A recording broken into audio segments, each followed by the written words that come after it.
history who I am. So I'm a contributor to open source software since like over 10 years now. Being a user before that, about 10 years. I'm an ETL developer, so ETL is Enlightenment developer, Enlightenment Foundation Libraries, used to drive the Enlightenment denominator. I'm a developer there and the release manager.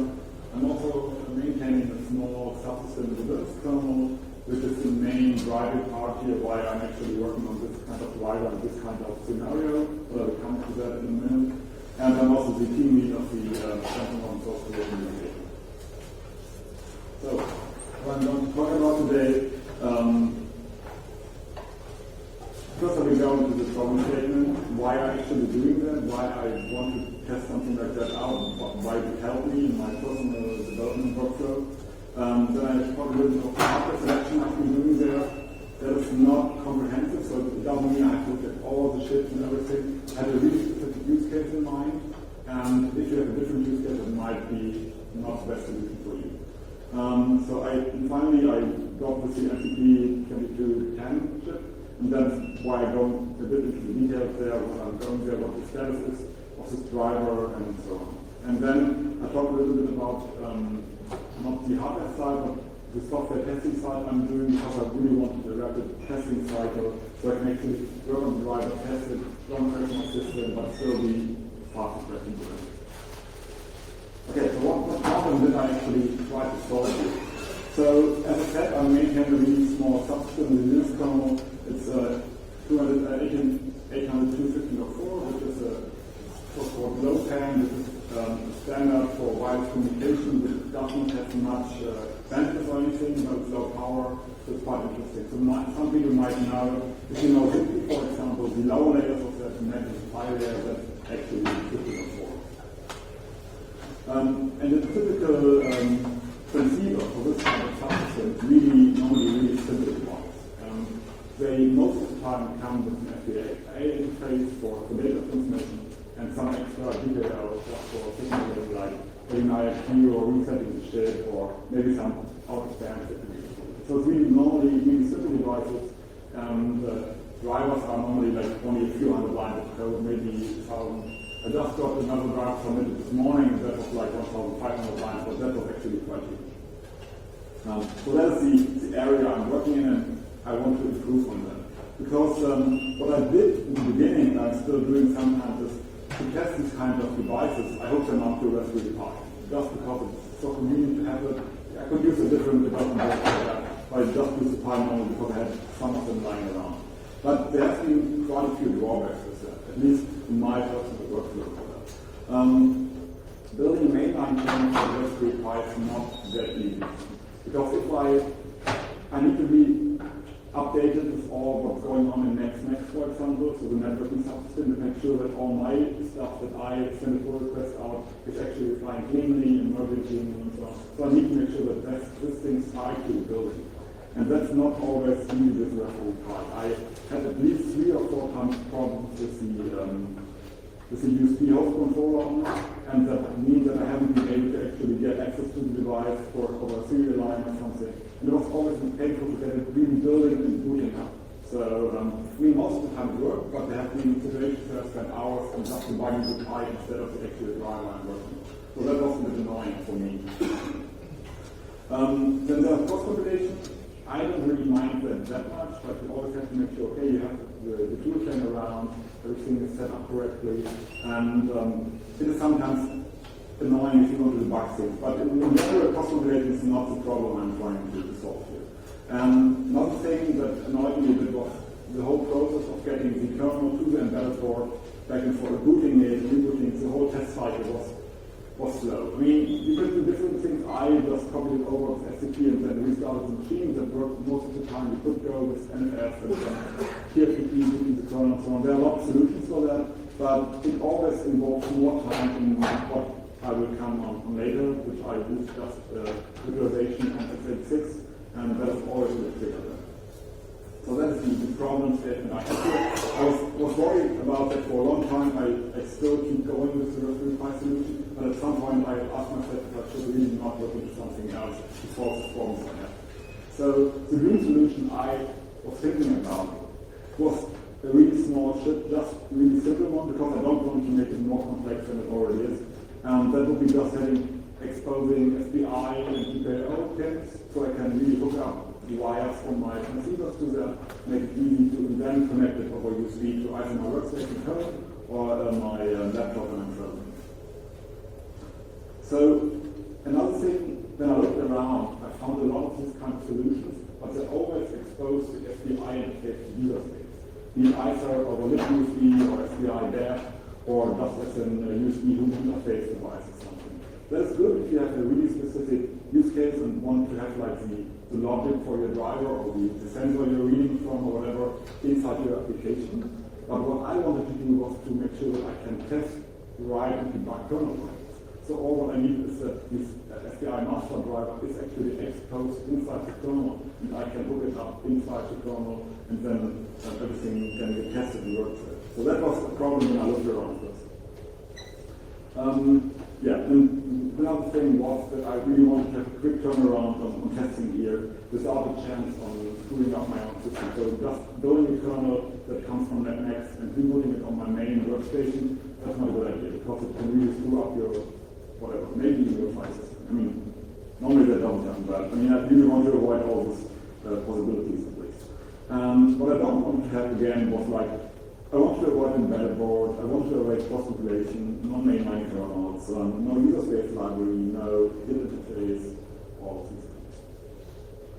So I looked around, looked what kind of USB, SPI bridge chips I was able to find. But as I said, I had a really specific use case in mind. So the last point you can see here is that if you have a use case that really goes to the limits of SPI, this chip might not be the best one. Because what I've read and seen so far, it might not have the best SPI performance in general, and you always have to think about that if you bring it over USB, USB is getting pulled from the USB host controller on the device, so the whole interrupt handling and everything, there is a latency involved in that. It might give you a worse bandwidth than you would normally have, for example. But at least for my specific use case, that was really good. And it has an SPI interface, it had extra GPIO pins. It had to be a chip where the data sheet is available, because without it, I'm not really having any intention to help write the driver with it. There must be a sheet development board. Normally you get a normal evaluation board from the manufacturer or something that's $70 or something. It's fair for me to buy that, but to have a bit more exposure to other people to do that, or even buy a couple of them, because we want to look at like different receivers to them to quickly switch devices, connect them over USB or something. I want to have something really cheap. Well, cheap, I find here below €30, but that's really arbitrary. Looking good if there was already a driver and having some kind of storage like an EEPROM or something to store configuration would be handy as well. So when I looked around, I found like 4 devices. There are more. So as I said, that's not a complete research topic yet, but what I found, what I was looking for, I just stopped at some point. So the MCP 2210, there's a public data sheet.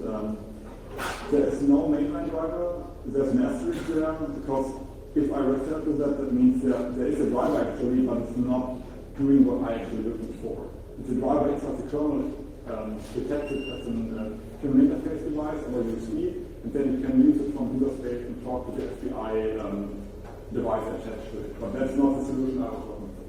But there was an out-of-print driver I actually grew what I wanted to do. I come to that later. And there was a really cheap development board available for like 10 or 12 euros or something.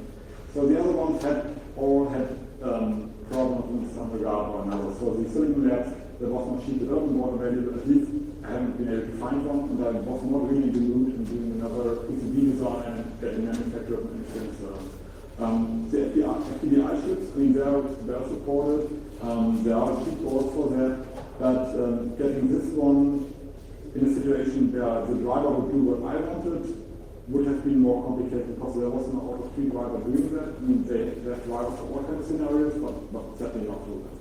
And then there's something from Cypress, and they have really cheap development boards. I think that was around like a few dollars or something. But I haven't been able to find the data sheet. I haven't been able to find a free driver or anything, so I really decided to not go with it, because I would invest more of my own resources to do that. is happening for the MCP 2010. Already mentioned that it was cheap, there's cheap available. I found two drivers on GitHub for that. There was the one I was mostly working with so far is the one from Daniel Santos, who progressed quite far by now, but sadly never made it to the main line. One of the parts could be because it's quite huge, it's like around 9,000 lines of code, and for such a simple device, there's quite a bit of infrastructure he added there. So he added debugging infrastructure, this interface, and ICTL interface, and there's like a lot of configuration options to make something like disable GPIO, disable SPI. It was really flexible, but also making it really complex without any need for it, at least in my personal use case.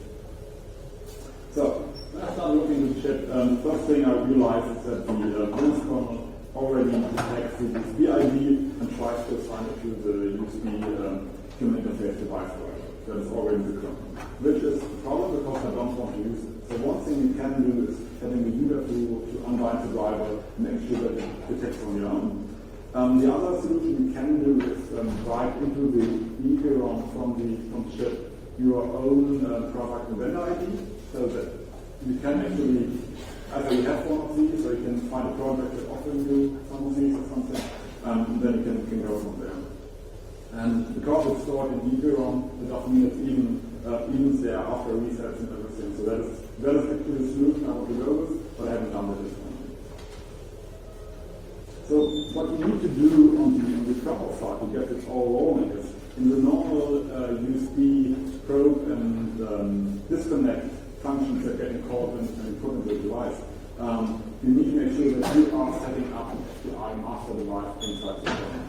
So the basic things, basic steps you have to do here is you first have to go and allocate the master struct, and then you have to register to the SPI subsystem.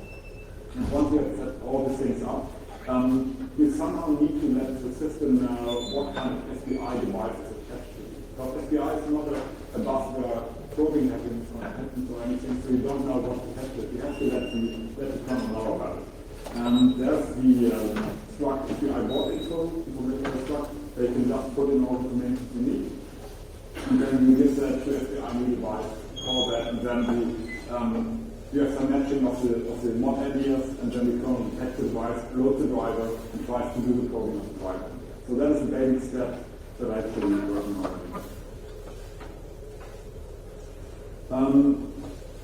But the configuration I mentioned already with the struct SPI board info, that is good for really static configurations, where you say, okay, I know exactly what I have here, I can put it into the code, compile the driver, and I'm done with that. That's the thing, you can change things often. But if you have a bit more scenario where you change either the SPI bits on you connect it to them, or have in general more flexible need for that, you really are thinking about what kind of configuration you're going to do there. So that is what I come to next on provisioning. But then I mentioned here configuration. That is what kind of configuration I want to do either during runtime or where I only want to configure the chip during loading and everything. So the biggest part of the driver from that incentives that is already there is about talking to the device, making it configurable during runtime, and making sure you can fiddle all kinds of bits there, and that makes it really, really complex. I mean, that might be good for some use cases, but for myself, that was really one of the things that getting me annoyed to go through all the code and understand it. And it also is a huge problem if you want to get this driver into mainline, because if you start having your own system interface or even introducing new IOCTLs or something, that will be part of the kernel API, and they are not really happy getting new ones. If you have a good reason for that, that's fine to do, but I don't really have good reasons for that. So what I'm aiming for here is to rip all this out for now, and we have only a configuration during compile or loading or something without any runtime configuration. So provisioning, I also start to mention that you need to have a way to get this information about the attached SPI device to the kernel to let them know what's attached to them and make sure that the driver actually gets all the information. The board info is a good start if you just want want to get it hooked up and get the driver development working. So that's what I'm doing right now. And it's not so good if you want to be more flexible, if you want to avoid recompiles when you're attaching a new device or something. So what normally happens on embedded boards, you have like the normal device tree set up, say, okay, on this SPI board, this is chip select pin or whatever, this is IQ pin or something, you have this kind of device attached. And this is something that I think we should do in this driver as well, and most likely also store it in the EEPROM. So next time you're loading the driver, it's already configured, everything gets attached correctly, but you need to find a way to write to the EEPROM and send the new BTS over. But I'm looking for suggestions here, so if anybody has a better idea how to do that, I'm all ears here. But that would be my current plan. Yeah, so the main idea for the book, I'm not there yet, but that's definitely one of the things I want to do, because I don't want to have the thing out of tree, because that would not really help me in my use case at all, because I wanted to test it against mainline. So as I said, 9,000 lines of code, that's kind of a problem, because it's a lot of code that we don't actually need to have, but we have right now. So one of the things is to make it way more simpler. So I started to removing some of the extra infrastructure this person added that is already present in the kernel, so to replace that. There's been a lot of checks for out of tree because you're building against different kernel words and stuff like that. Yeah, so there's a lot of things to do. I also started separately writing a driver for the initial task from scratch to actually compare if it's easier to do that or go with the driver from Daniel. I haven't really made my mind up yet what direction I should go with. So the last item here is that I not only wanted to have these devices attached to my laptop or my workstation, but I also wanted to have a really quick test and development cycle in this. So I used QMO for that for a while, this USB pass-through, but I always had the annoying part that you have your own interface or this image, you have to make sure that all the tools are installed. It's huge, and it's sometimes annoying to get all the things synced up. So at some point I stumbled over Working, which is really a nice selection of just some tiny Python scripts that do nothing else besides grabbing QMO and KVM and make sure that you can actually boot a compiled kernel that's sitting on your disk, and then using your normal host system in read-only mode, you can boot up this thing, and that's really what helped me a lot. So the workflow I have here, I said I built a kernel, a non-modular kernel, just for the ease of it. I pass that to K-image, then I give the there you go. Okay, so I say that is my home directory, take that one as a root. I take the user image, give it to them, and just for my specific use case, I give it the USB product and vendor ID here from the host, and then the whole USB pass-through gets into KVM, and the driver will catch it there, and you can use the whole device as if it would be attached to a virtual machine. So, what do we have currently? So, I decided for a board, I decided for the testing part of the software side, I decided for an actual board. The OTP driver is detecting the board. Right now I'm in the process of hooking up my own transceivers and getting them detected. So they're getting detected, but I'm not done yet in having it all set up in terms of getting the IRQ doing correctly and having it really exposed to my subsystem. That's what I'm working on. My hope was that I would be finished by now, but it didn't happen. So the next step would be to simplify the driver. Then I need to think about more about the provisioning solution I talked about, and the next thing, the last thing would be to get a component. Okay, so that would be it from my side. I only have a few minutes left, so thanks to all of us, and questions.